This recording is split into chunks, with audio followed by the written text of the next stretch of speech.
We want to take a look now at the estimating component of Abakosti.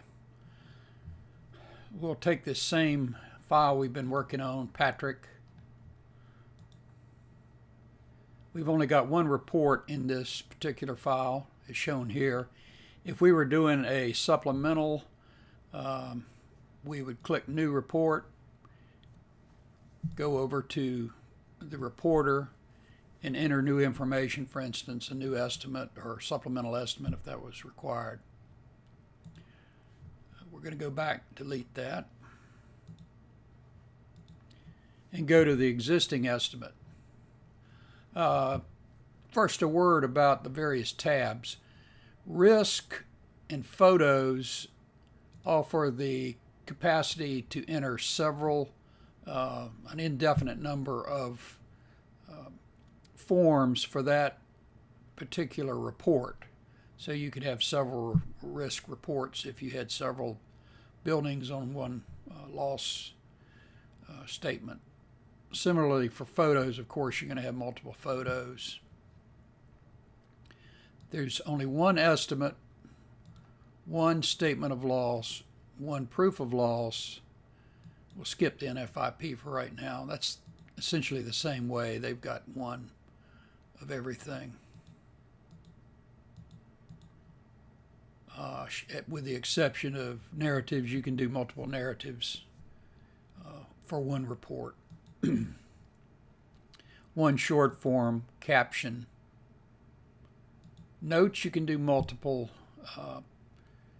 forms for that, and multiple letters for a given report. The estimating procedures in Abakosti, we'll take a look by going to the map. Estimate information consists of setting up a record for a given estimate, which consists of multiple sections or rooms. For instance, the exterior or roof could be one section, siding could be another section, and then each individual room within that within the dwelling or building. And then there are several ways to enter information, which we'll go into in a minute. But we'll go back to our reporter now for Patrick. To the Estimate tab, it's already been set up. Click this button, and we go to the Abakosti Estimate. The next thing we do is set up the sections. We've already got two sections set up here. The roof and the master bedroom. We'll do one, we won't keep it, but we'll do it right now so you can see how the process. Click the new button, enter the coverage information. This list of values that we can enter here comes from the loss notice. If you don't enter this information there, it won't show up here. So we'll check the coverage A. There is nothing under location in building since it's a single loss location.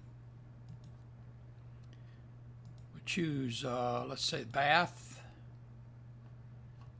And we need to enter at least one of the items under section designation. In this case, we've been using the room, and that would be applicable here. So we select the next room number. We need to have this information in because the individual line item entries will be grouped according to the designation which is chosen from among these four. And you can have, for instance, if we had a multifamily loss, we might have an apartment on the second floor, and we would, of course, enter a 2 here, unit, say the left-hand unit, and this is user definable. Whatever you enter here will be added to the list. Let's say unit 2. Oops. And then other, we'll just leave that blank. That could be like a sub room, or it could be a piece of equipment or grouping of equipment or fixtures or whatever you might want there. Okay, but we're not going to use these here now.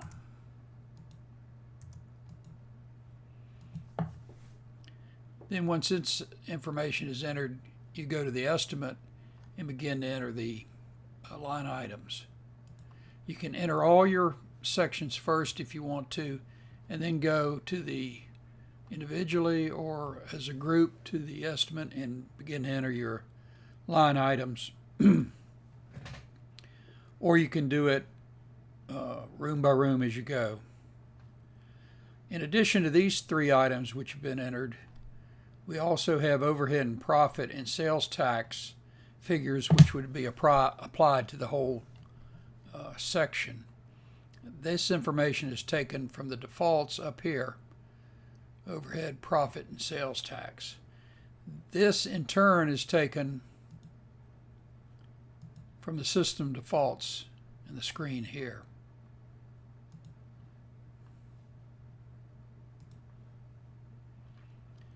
You can alter this if you want, or even take it out. For instance, if we were going to have some contents, several contents sections, we could remove the overhead and profit here without affecting the defaults which are in the sections file. So we enter this information. I'm just going to delete it right now. We're not going to actually create another room at this point. For instance, now I'll show you if you wanted to create a section for coverage C.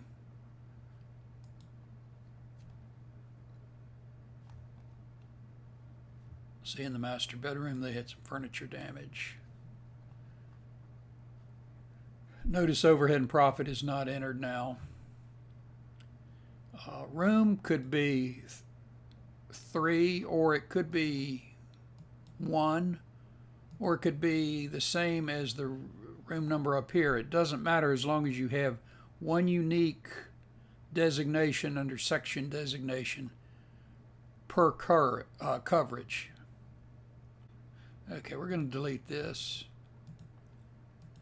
I want to point out a few other things about this screen. We have the standard overview information here, which gives information about the various tabs. We've got a section for category view, which is a breakdown of the estimate based on various trades. We can view it here.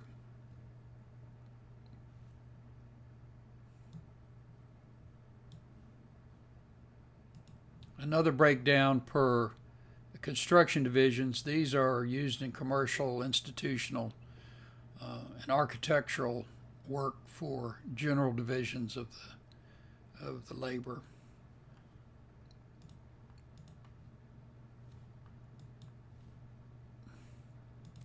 And we have a screen for global edit, which allows you to edit multiple sections. In this case, we've only got 2 sections and the items of work are different, so there's not going to be any duplication. But let's say we have, for instance, we go over to this fire loss, come back and look at it.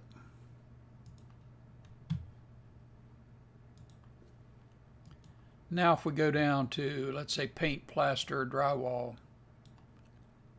we've got multiple, these are the walls, multiple entries here. And let's say we wanted to change depreciation. We thought we were light, so we'll go 40%. Click the button here and it changes it for the whole sequence.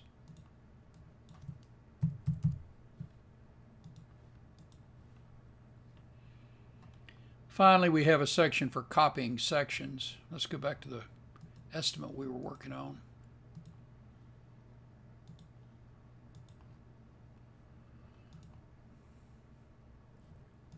Oops. If we wanted to duplicate the master bedroom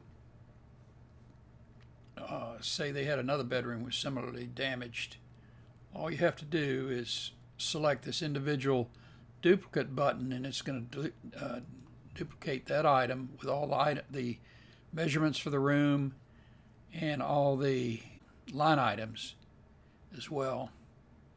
Once you've done that, you would go over to the sections, change the name, let's say to bedroom number 2, and the room number.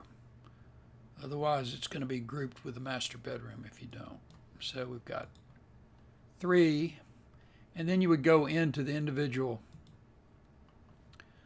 section and make any changes to the dimensions of the room and then to the individual line item quantities.